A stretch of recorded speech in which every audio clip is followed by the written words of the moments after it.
जादुई लड़का और काली बिल्ली। बहुत समय पहले एक छोटे से गांव में, जो धुंध से ढके पहाड़ों के बीच बसा था, एक लड़का रहता था जिसका नाम एथन था। एथन कोई सामान्य लड़का नहीं था। उसके पास एक अद्भुत क्षमता थी। जैसे ही वह चलना सीखने लगा, उसके आसपास अजीब घटनाएं होने लगीं। सर्दी में फूल खिलने लगते, बिना हवा के मोमबत्तियां जलने लगतीं और उसके इर्द गिर्द परछाइयां अपनी इच्छा से हिलने लगतीं। उसके माता-पिता, जो उसे बहुत प्यार करते थे, कभी भी इन घटनाओं का सही कारण नहीं समझ पाए। वे एथन से कहते कि जादू नहीं होता, लेकिन उनके दिल में यह बात छिपी रहती कि उनका बेटा कुछ विशेष था। एथन की शक्ति ऐसी नहीं थी जिसे वह पूरी तरह से नियंत्रित कर सकता था। कभी-कभी उसकी भावनाओं के कारण अजीब और अप्रत्याशित जादू घटित हो जाता। जब वह गुस्से में होता, तो अचानक तूफान आ जाता। जब वह उदास होता, तो आकाश भी उसके साथ रोने लगता।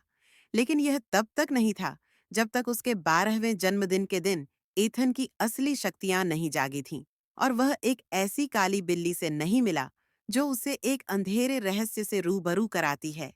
एक सामान्य शाम, जैसे ही आकाश पर काले बादल घूमने लगे, एथन अपने घर के पास कंक्रीट की सड़कों पर चल रहा था जब उसने महसूस किया कि कोई उसे घूर रहा है।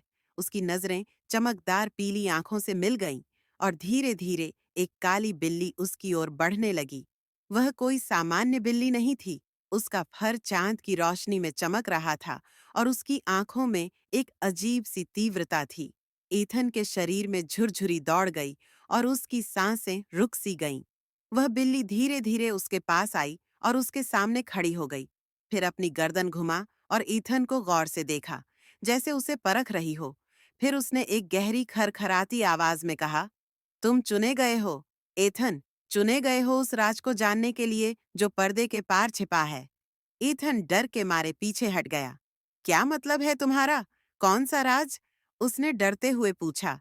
बिल्ली ने अपनी आंखें और भी तंग कीं। तुम्हारे पास जादू है, हाँ, लेकिन यह एक वरदान नहीं, एक शाप है, बिल्ली बोली। और मैं तुम्हें यह दिखाने आई हूं कि तुम्हारी शक्तियां कितनी गहरी और खतरनाक हैं। एथन का पेट मरोड़ने लगा। क्या तुम कहना चाहते हो कि ये शक्तियां मुझे नष्ट कर सकती हैं? उसने धीमे से पूछा।